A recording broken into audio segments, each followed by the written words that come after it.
Okay. Hi, everyone. We have a lot that's gone on today.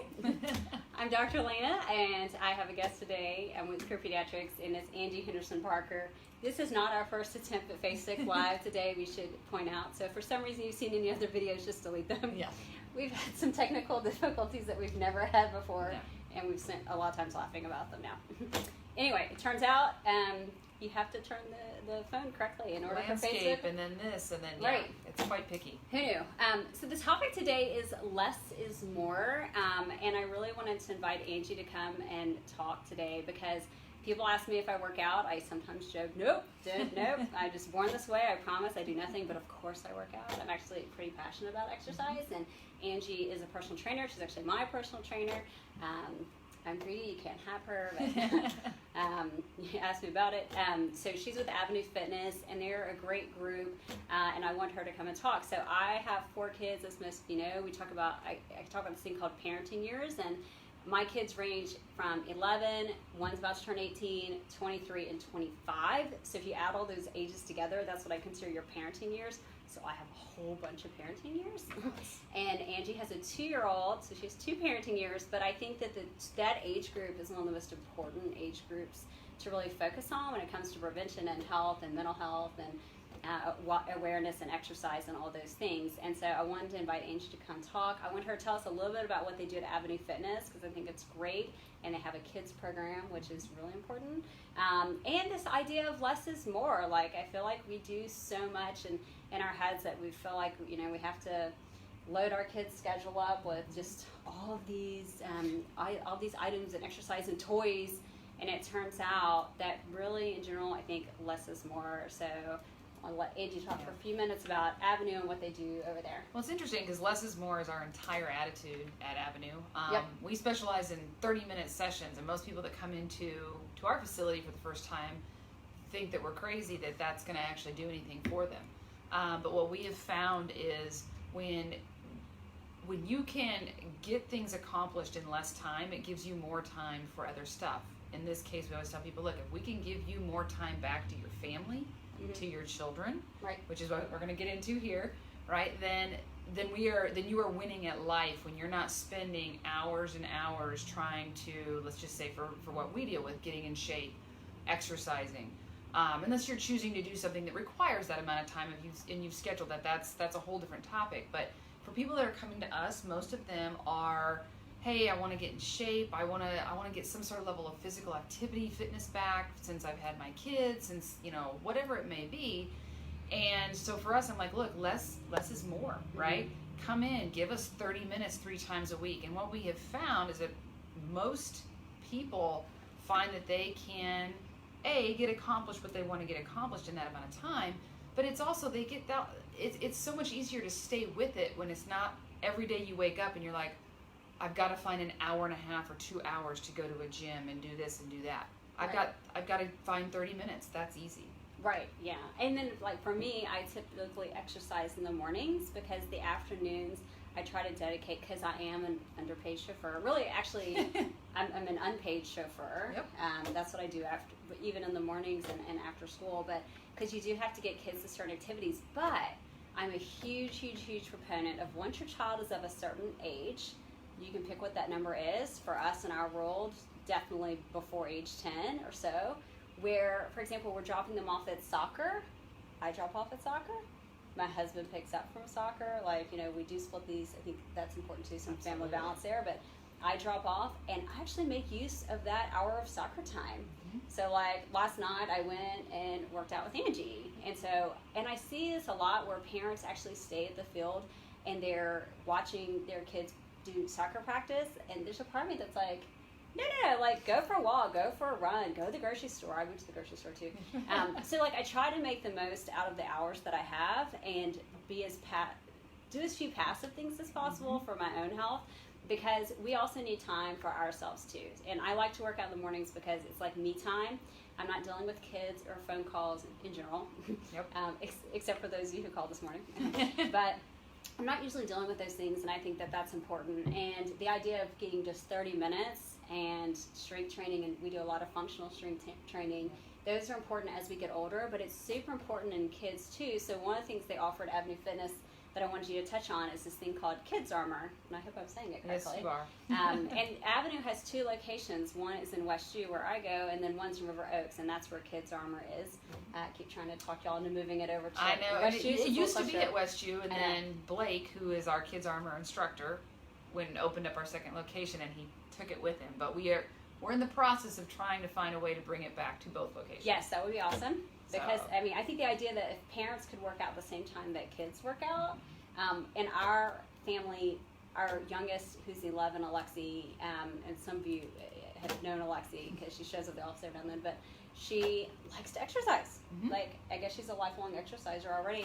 And so if my husband goes to the YMCA, and he's a huge YMCA fan, she will go with him, and she will literally run on the treadmill or the elliptical, because at the Y, they let you exercise at our Y, at least starting at age 7. They let you be upstairs, and so obviously they want you to be a little bit supervised. But I think that that's great, and the idea of dropping them off in the daycare, especially at that age, or 8, 9, 10, instead of, hey, have them work out with you. And I think that's a good use of time. But with the Kids Armor, is it also 30 minutes? It's actually an hour. Oh, an hour, wow. Well, we did that on purpose just because of the amount of activity that we were trying to put into that hour, and the bigger the group. The 30 minutes with the kids, we found that just wasn't quite enough time to organize all of that. You guys know what it's like to organize about 18 kids at one time. But it's really interesting how Blake has structured that program. It is, I tell a lot of people that came in, I had a woman just come by the other day and ask about it, and she was really concerned because her daughter's not athletic. I said, that's the beauty of this, is you don't need to be this all-star athlete child. You don't even have to have ever played a sport to really thrive in this. It's agility, speed, whether you have it or not, we work on it. It is coordination, reflexes. We're not picking up dumbbells and lifting weights in there. It is all about mechanics. They get to know their body, how their bodies move, balance, coordination, a lot of stimulation of the core and the muscles that, these kids are sitting longer and longer in their school day, and they come home, they sit at the computer to do their homework. We all know that activity level has shifted from where it was, and so we are trying to get that stimulation back in these kids' lives. And so again, I tell people, look, they can be the all-star athlete, or they could be the one that's never touched a ball or done any sort of organized sports at all, and they're going to thrive in this class. Well, and I think that's important too, because it's kids of all shapes and sizes, but regardless, they all need exercise, and getting the idea of being a lifelong exerciser, and then you do that. I mean, but you do it for your mental health. I mean, I don't drink coffee, so I get endorphins from exercise. I mean, these things are pretty important in kids. I mean, they're usually not drinking coffee when they first wake up, and we definitely don't want them drinking coffee before they're going to bed. And so getting out and burning some of that energy, but in a kind of a productive way. Absolutely. Where you actually, get some hands-on experience and knowledge. I have several patients who do it, and so far the feedback's been great. So I'm excited to have that. So it kind of led us into this discussion because she was a 2-year-old, and I see little kids all the time in my office. And I always talk about this idea of movement in children and how important it is. And so I'm this huge fan of crawling. And so sometimes in the office, I'll see these kids come in, and the parents at, say, 9 months at the visit are already holding their hands and saying, see, look, he can walk. And I'm like, oh, turns out you don't get a gold star for walking at 9 months. Nothing. You get no reward. Nothing, actually. Bragging rights that you think you have. But some kids will walk at 9 months, and I think that's okay, as long as they crawled first. I'm a big fan of crawling. I'm a big fan of getting down on the ground. And she can attest to this, because even with classes I take with Angie, she has sometimes us get down and crawl. We're really bad at it. And I think that's because we're so used to, and she says this all the time, of this forward and backwards movement. We walk forward and backwards, etc. And we ride bicycles and we swim. All these things go straight forward and back. And we want our kids to do that too. Whereas it's important to be down low and actually on all fours, and lateral movement is so important. And so it leads us to this idea of movement in little kids and how important crawling is. But even in your experience, you've seen how important it is even in adults. Well, and it's being interesting. Able to do that. I was training one of my clients who I've had for years, and she does a lot of work with probably middle to high school age kids that have some learning disabilities and stuff like that. And she has actually come across some studies where when kids have really struggled in, say, middle school, high school with reading, they've taken them back. This was years ago when this was done, but taken them back to the floor and had them relearn their crawl patterns, because as we learn to crawl when we're infants, we start learning right and left brain switch offs, right? What do we do when we read? We need that right and that left brain to be able to go here across the page. So they're finding a lot of links in that where when you have that pattern down and it starts to stimulate neurons and getting back and forth talk between the right and the left brain, it actually affects your learning. So again, I know when I started bringing my son to Dr. Elena, it was really interesting, because she'd always be like, well, how's his crawling, right? It was never like, is he walking? Like, it was very encouraging to be on the floor, let him discover his environment, let him start learning how to develop all of those muscles, right? That deep core that we see those little kids have so naturally, that comes from crawling. Right. So, I mean, some of the things crawling has been beneficial for, so core strength, hip stability, shoulder stability, bilateral integration of muscles on both sides, okay? Strengthening the upper body, and bilateral coordination skills. So the irony is, if you get down and crawl, you actually work on all those things, but that's what your infant is actually working on when they're crawling. So when parents ask me at 9 months, well, what can I do to help him with his motor skills and stuff? I'm like, put him down. Put him on the floor. And let him crawl. And they will naturally kind of do that themselves. Some kids need a little bit of help with it, but try not to bypass that step. And so here leads in to where you're bypassing that step. So I have this deep hatred of infant walkers, and everyone who's in my practice, I think, knows this.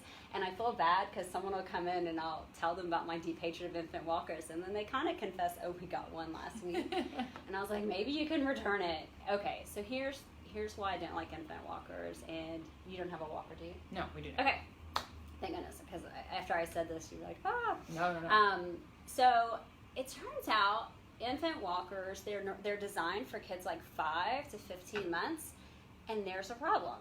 That's when they're actually supposed to be on the ground, crawling, exploring their environment in a less is more fashion. We'll talk a little bit about that. That's when they're supposed to be down there doing those things. And when you set them in a device, especially a device that is designed for them to go, and I think the average speed is 4 feet per second, which it turns out is faster than the normal parent. Well, most average parents can move. And so now you put them in a device where they're upright and they're moving forward and backwards. I mean, I guess it can kind of go in circles maybe, but forward and backwards without them getting on the floor and crawling to get to their destination. That is that's putting them at a bit of a disadvantage. Now, there are some greater global reasons. So that's why I actually really don't like infant walkers. And I want to just interject something real quick here. I want you to think about how a walker is structured. It's a basket type thing, and you dump the kid in there, right? And they are harnessed so that their body weight is held up by this seat harness.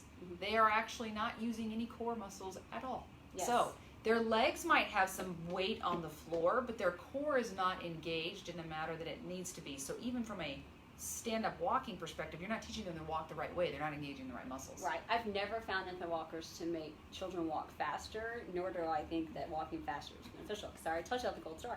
Yep. Didn't get a gold star. Best athlete in our family was a late walker. Fine. She took her time. We didn't stress about it. We let her crawl, and she crawled a lot, actually. So the article came out in the Journal of Pediatrics recently, and they looked at these infant walkers and the data.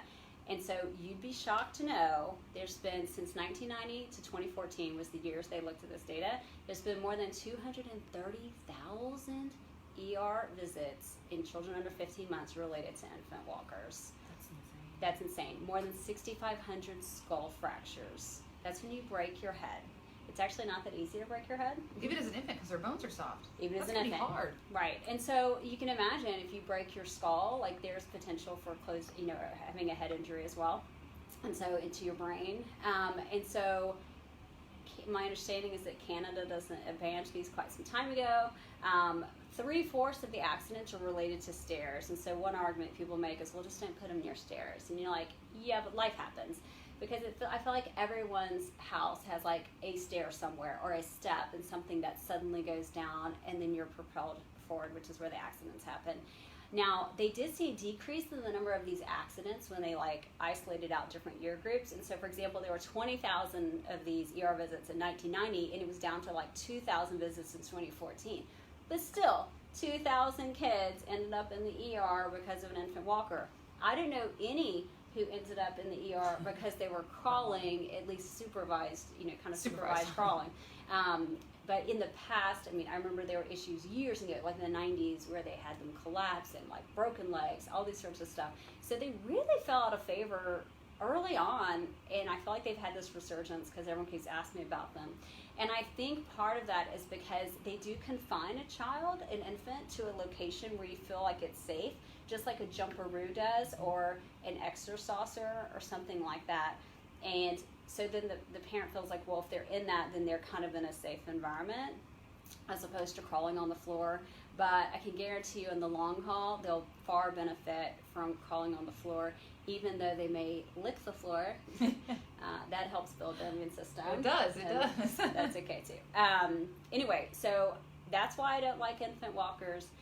That's why I would rather these kids get on the floor, crawl, build their core strength, which is so important, hip stability, before they learn to stand up, and then they'll crawl around or walk around furniture is the next step before they let hands free, and suddenly we have one who takes a few steps. Well, and to reinforce that, I think when my son was little, we had him at a therapist for some tightness in his neck, some issues that he was having, and so she was working on his torticollis. It was kind of like borderline torticollis. Anyways, one thing that she mentioned is because we're all so busy and we overschedule, especially by the time you get to maybe kid number 2, maybe kid number 1 isn't as bad, but she said, you're dumping them in these basket type things all day long. So how, compared to, I don't know, however many years ago, how much more are these kids in their car seats driving around with us as we go do all of our busy errands? So they're sitting in their little bucket there, not getting their floor time, not getting their crawling.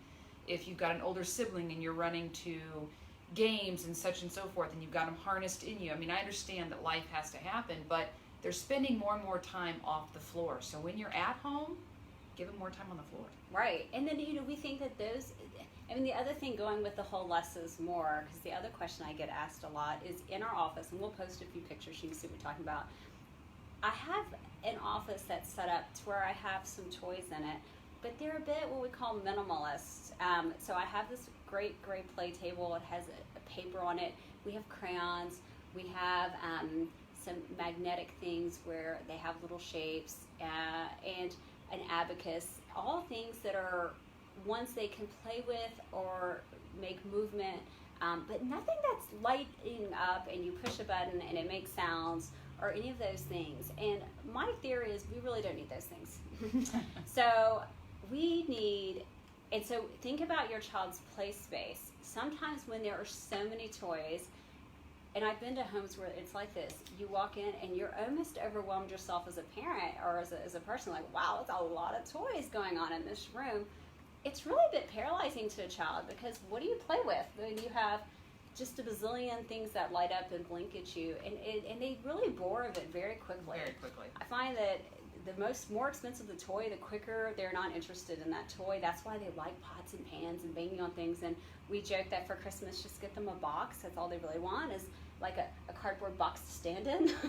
And they actually now market those toys. They do. Yeah. So you can actually buy them a fancier box that looks like a fire truck.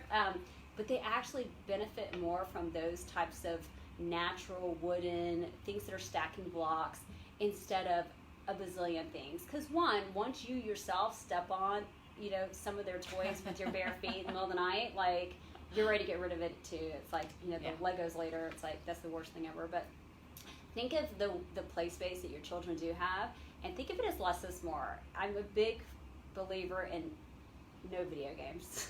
Mm-hmm. So I've said it. I don't like it's them. Out there. Mm-hmm. I've never seen Fortnite. I keep hearing about it, and I refuse to even Google it to see what it actually looks like because I don't want to know. Mm-hmm. Because we don't have a PlayStation home, we don't have an Xbox. Kids are going to have access to iPads. That happens naturally. We really want to limit their time on those things. because once again, when they're doing those things, it's less time up here in the real world and getting real world experiences and crawling and moving and playing, and more time with your head down, staring at what's only can be identified as an addictive screen. And I see it at every restaurant we go to, where you look around the room. I don't know if this is experience from age 15 months and up, where the kids will be at the table, all have their head in an iPad, instead of up and engaging with the adults at the table or anything. And so, we have this generation of kids who are spending less time doing things we want them to do outside, and making their own fun, right? And their own creativity. I know, just like she said, she has a table where the paper comes out on it in here, and grab a crayon, draw something. And she was saying how the kids up to age 8 will even be over there just drawing. Adults who are over there coloring. I mean, it's kind of funny. And we have a bouncy cow. We'll take a picture of the bouncy cow. The cow's very popular. It gets bounced on. I have seen at least one parent on the cow. I've discussed that. I think there's a weight limit for the cow. And parents have gone out and bought the cow. And they said, the kid loves this cow, and we have one at home now. He literally bounces on this cow. He loves it. He's on the floor with it. He plays with it. I mean, finding toys like that are helpful, beneficial. And so when you think of, and tell your friends when they're shopping, the grandparents are notorious. Tell those grandparents when they're shopping, either A, put money into a savings account for college, so any money that they would have given you, or B, go ahead and look for these toys that are more functional toys, but that aren't the light up, bright, I'm going to blink at you and make all these sounds. Those things will drive you nuts anyway. I think it's the Melissa and Doug, not to promote them, but the Melissa and Doug line of toys, where it's like, well, I've heard my friends describe it as, those are the old school toys, because that's what they are. It's building blocks. It's things that just move without any strings or battery. I don't think one of their toys has a battery. I'm almost positive. But the key to that too is you don't need a bazillion of them. Right. Right? So only get a few, because at the end of the day, they actually don't need that much stimulation. They actually just need to be in a natural environment and start exploring their own environment and coming up and learning how to play with things and play pretend. I mean, those things are super important. Super important. The idea of playing pretend and the idea of movement. So anyway, so less is more. We discussed, I hate infant walkers. And that's why I don't have one. When I started seeing her, it was like, I knew of the distaste for them right away. Yeah, I was pretty honest about it. It was smart. Yeah, I don't like them. Don't get me started on some of the other ones. You can ask me in the office, but I don't know if I have to tell you. I have so many groups that'll sue me now. So whoever makes those infant walkers is after me. They're calling. The importance of movement in children, I mean, from such a young age, I mean, getting them out and, don't forget, them being on the floor and crawling is actually exercise. Well, I'm going to put my little pitch in here, because I just had this talk with a good girlfriend of mine the other day. They learn from you. So as parents, don't wonder why your kids aren't active. Get active with them. They want to spend time with you. They really do. And so I was telling my girlfriend the other day, I said, you're at a season of life where it might not be all about your workouts and all about what you can do. And she comes from a triathlon background, so for her, it was, she really wanted to get back into that. And I said, this maybe isn't the season of life to do that, but show your kids how to be active. Go out with them. They want to spend a lot of time with you. So you'd be amazed at what I do in my driveway, guys. And that's not just because I'm a trainer and I don't work out all day. It's not that. It's for 30 minutes. I've got a 2.5-year-old, and guess what? We're going to go out in the driveway, and you're going to chase me. I get winded. I get a workout. I'm being active. I'm moving. It's not this set time on an elliptical. It's not I have to do X, Y, Z. It's getting out and getting active, and teach your kids how to do that. And you won't have to ever wonder why my kid's not active. They're going to follow you. Yeah, so I guess if you want some exercise, get an infant walker, and they just chase them in that thing, because it turns out 4 feet per second. That's pretty. Yeah, that's just sprints. It's pretty zippy, so that's actually a problem. And so then the last thing I want to talk about, and we discussed this, and I feel so bad because I cannot find the link. I will look desperately for the link. Find it. I heard this last night, and things pop up on people's Facebook feeds, and I guess I must. They have all these demographics, and so I'm sure they're targeting us somehow. Sure. That's our idea. And I must look up parenting things all the time, because that's what pops up on mine. But I'm a pediatrician, and I have 4 kids, so it's reasonable. And what popped up was this idea of love and how unconditional it is. And so here's the thing. You have this child. We have no one questions that you would jump in front of a bullet for your child. You would jump from a car for your child. You would do anything for your child. So that being said, I mean, for the vast majority of people, Sure. there's a few rotten apples. Right. Hopefully they're in custody or something. But everyone has this unconditional love. It's just something, especially as a parent, just bred into you. And so that's super important. But we don't tell kids about that love. And so what this little talk was about was this idea that sitting down with a child from a pretty young age and explaining that you love them. Physically saying, here's the thing, I love you, and I love you as much as I can possibly love you, and I can't love you anymore. So I will always love you. I will never love you less. So it doesn't matter if you make good grades, if you get into the right private school, if you get into the right public school. It doesn't matter anything, if you're popular, if you're skinny, if you're fat, if you have bad habits that you inherited from your father. Which is where I think most of them inherit it. None of those things actually matter. It doesn't affect the fact that I already love you as much as I can possibly love you, right? So I'll never love you less. And why I want to find the link is he even said, like, you can be a murderer, I'm not going to love you less. Yep. Okay, I'm hoping you're not a murderer. But still, that's what unconditional love means, is I'm never going to love you less regardless of what you do. But here's the deal. I'm also never going to love you more. Yep. And that's the one that's actually so important for kids to understand, is it doesn't matter what they do, you'll never love them more. Because how could you possibly love them more than as much as you already can? So you're already at the top. We can't love you less, we can't love you more. So that's why getting into Harvard doesn't make me love you more, or any of those things. And I think the idea of kids hearing that from parents at such a young age is huge. Definitely teenagers need to hear from parents. Absolutely. Because you get to an age where they don't really want to talk to anybody. But so I will find the link, because I thought it was great, and I think the guy does like parenting stuff, and it seems like it's probably pretty cool and helpful information. And how cool, and I'm going to kind of put this out there to you listening, the adult, how cool would it be if you heard that from your parents right now, as an adult? Yeah, and that was like the big deal he made, is like, even as adults, stopping and telling your adult children that same thing, and it's like a light bulb goes off. They're like, oh, I mean, I think the word you used when we were talking about this is, it frees them up then, doesn't it? Like, they're not sitting there just trying to perform to get more and more love from you. It frees them up to be who they are, to thrive in what they thrive in. I mean, I just think that's just awesome. When she said that to me earlier, I was like, wow.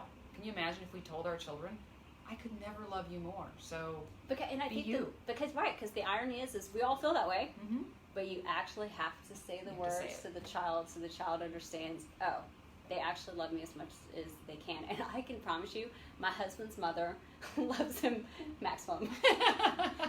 There's nothing that man can do to make him love her less, or her to love him less or more. So that is definitely proof in the pudding. See? And I think that my husband knows that. Yeah. But that's awesome, because that makes him the loving father and husband that he is, because he knows he's loved. Right, right. So I have no question he couldn't love our kids more than he loves them, and he definitely couldn't love them less. And I think that's great. And so anyway, so awesome. We had that You conversation. do something today, right? Tell your kids that what she was just explaining. Tell them that you couldn't possibly love them more. It's unconditional. Right. No conditions attached. Right. I mean, because I think that in their heads they always feel like they're disappointing us. Like, their skin's not perfect, their grade wasn't perfect, they did poorly on the STAR test, whatever it is. Like, they didn't have a great soccer game. Another rule of life: don't discuss soccer after soccer. Just don't do it. Just let them play. Yep. Love them, let them know you love them. So stop today, have a conversation with them, and tell them that, and I promise it'll probably pay off dividends. So anyway, all right, well, thank you for joining us. Happy to hear about Avenu Fitness and Kids Armor. You might want to check that out too, or check out Avenu Fitness. I have nothing but great things. Less is more. We've got, our gym looks like her office. It's very simple. Yeah, you walk in and go, what am I supposed to do here? But trust me, we make it fun. Yeah, and you will sweat. She's like, fun's not the word. I'm always thinking, okay, this can't be hard. And then I'm like, it's hard to move the next day, but it's okay. Stick with it. All right, thank you for joining us. And if you have questions, you can also leave them at the bottom or get a hold of us. All right, thanks. Thanks. Bye.